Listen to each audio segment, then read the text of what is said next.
Питка не се реже, не се бърза, не се забравя. Питката не е просто за хапване. Тя е за прошка, начало, рожба, бъдни вечер, кръщене, първи зъб. Винаги там, когато нещо започва или трябва да се поправи. Меси се рано, с брашно, мая, сол и вода. Но не с това става.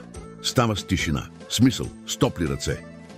Никой не крещи, докато се меси питка. В този момент кухнята е храм. Оставяш я да втаса.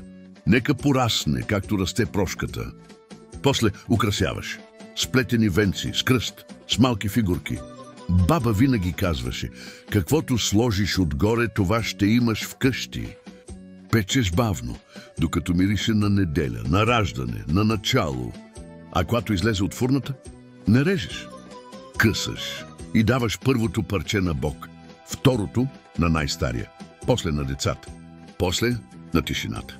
Питка не за ядене, а за спомняне, че сме хора и че най-голямата сила идва от това, което си дал, не от това, което си взел.